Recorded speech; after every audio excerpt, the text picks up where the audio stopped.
कहानी शुरू करने से पहले कृपया हमारे चैनल को सब्सक्राइब कर लें और बेल आइकन दबाना ना भूलें। भजनपुरा नामक गांव में गोपाल अपनी बेटी डॉली और पत्नी कमला के साथ रहता था। गोपाल शहर में एक फैक्ट्री में काम किया करता था और कभी कभार ही गांव घूमने आया करता था। गोपाल की पत्नी कमला पेट से थी, इस वजह से गोपाल उसका बहुत ध्यान रखता था। इसी तरह दिन निकल रहे थे और पूरे 9 महीने बाद कमला को एक और बेटी हो जाती है।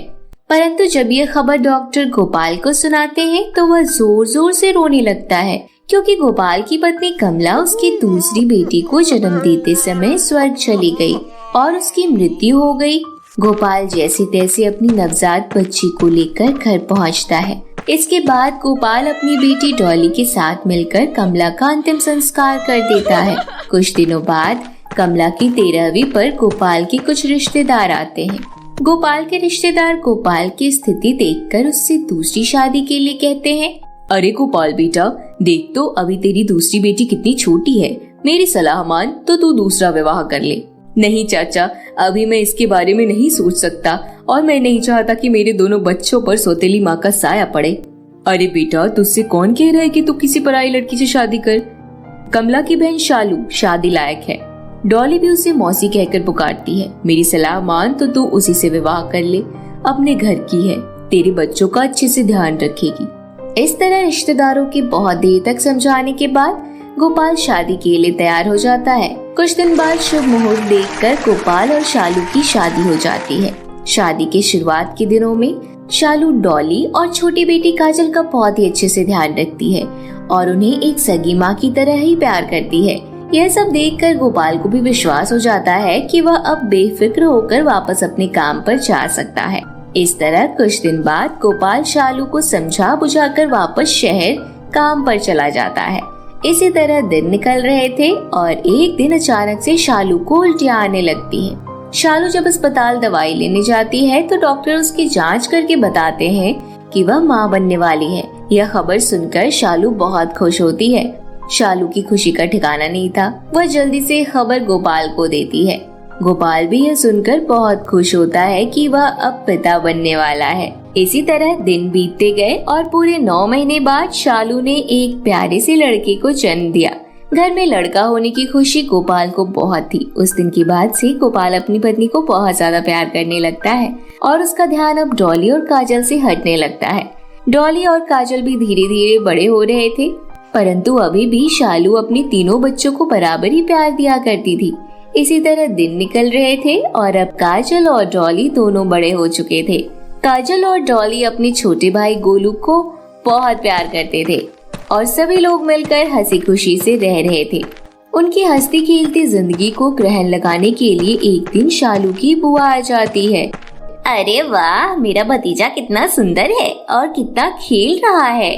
हाँ बुआ जी, डॉली और काजल उसका बहुत ध्यान रखते हैं और उसे पूरे दिन खिलाते हैं। यह तुम क्या बोल रही हो? तुम्हें समझ में आ रहा है?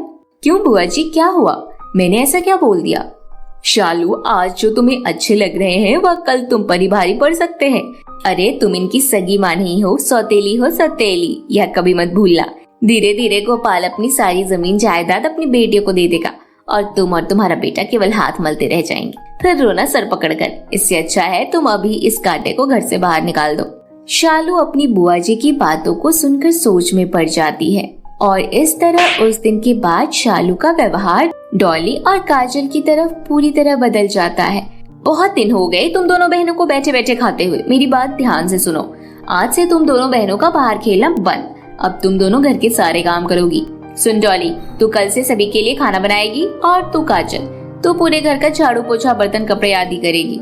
इसके अलावा जो भी छोटे मोटे काम है मैं तुम दोनों बहनों को मिलकर दे दिया करूंगी। आज से मैं केवल बेड पर लेटकर आराम करूंगी, समझ गई? ये कैसी बातें कर रही हैं माँ आप? हम दोनों तो अभी बहुत छोटे हैं, हमें घर के काम करना भी नहीं आता और फिर अगर हम घर के काम करेंगे तो हम स्कूल कैसे जाएंगे? चुप कर डॉली की बच्ची, पढ़ लिख कर कौन सा तुम दोनों बहनों को कल्पना चावला बनना है? 2 दिन पढ़कर कोई साइंटिस्ट थोड़ी बन जाओगे। मैंने तुम दोनों का नाम स्कूल से कटवा दिया है। आज के बाद गोलू ही पढ़ने जाया करेगा, तुम दोनों घर पर रहकर काम करोगी। डॉली और काजल अपनी माँ के इस बर्ताव से हैरान रह जाते हैं और डरते हुए सभी कामों के लिए हाँ कर देते हैं। इस तरह उस दिन के बाद डॉली और काजल दोनों सुबह जल्दी उठकर घर के कामों में लग जाते हैं। डॉली को खाना बनाना नहीं आता था, इसलिए वह जैसे तैसे खाना बना दिया करती थी। कभी कभार खाने में नमक ज्यादा होने पर शालू डॉली की बहुत पिटाई करती थी। इसी तरह दिन निकल रहे थे और अब तीनों भाई बहन बड़े हो चुके थे। काजल और डॉली घर पर ही रहकर घर के काम देखा करती थी, जबकि गोलू पूरे दिन अपने दोस्तों के साथ बाइक पर घूमा करता, बड़े बड़े शॉपिंग मॉल में शॉपिंग करता, देर रात तक पार्टी एंजॉय करता और घर पर खाना खाने के समय वापस आ जाता। इस तरह शालू के लाड़ प्यार से गोलू बहुत बिगड़ चुका था। डॉली और काजल के पिता इसी बीच शहर में ही रह रहे थे और वहीं से उनकी परवरिश के लिए पैसे भेज दिया करते थे। एक दिन गोलू अपने दोस्तों से जुए में अपने कॉलेज की फीस हार जाता है। गोलू इस बात से बहुत परेशान था कि वह अब अपने कॉलेज की फीस कैसे भरेगा।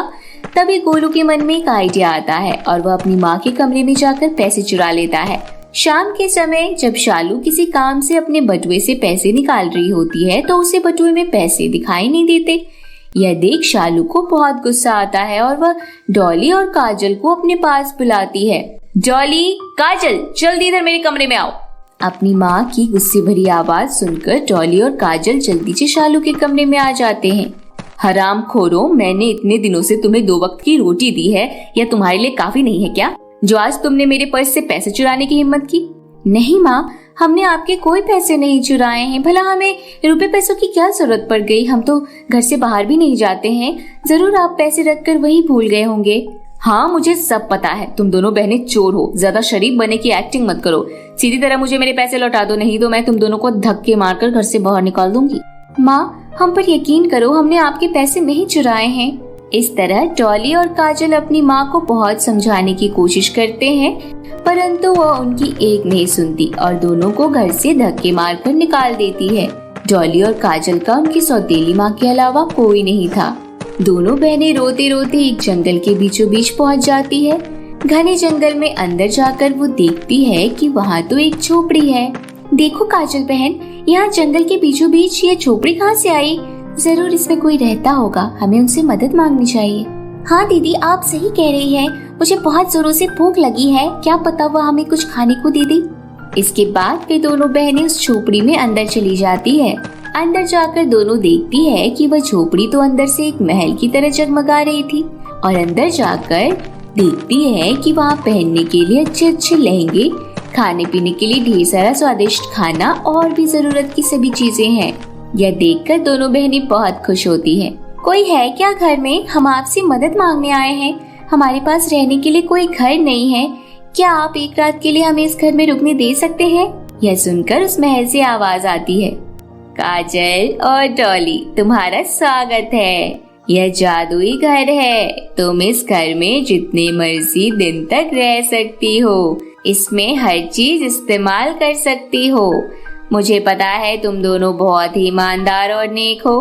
तुम्हारी सौतेली माँ ने तुम्हारे ऊपर झूठा इल्जाम लगाकर तुम्हें घर से बाहर कर दिया है, परंतु अब तुम बेफिक्र होकर इस घर में रह सकती हो। मैं तुम्हारी मदद करूँगा। यह सुनकर दोनों बहनें उस जादुई महल का धन्यवाद देती है। इस तरह उस दिन के बाद दोनों बहनें हंसी खुशी से जादुई महल में रहने लगती है। तो मेरे प्यारे दोस्तों, कैसी लगी आपको हमारी यह कहानी? हमें कमेंट करके जरूर बताइएगा और यदि कहानी अच्छी लगी हो तो इसे अपने दोस्तों के साथ भी शेयर कीजिएगा।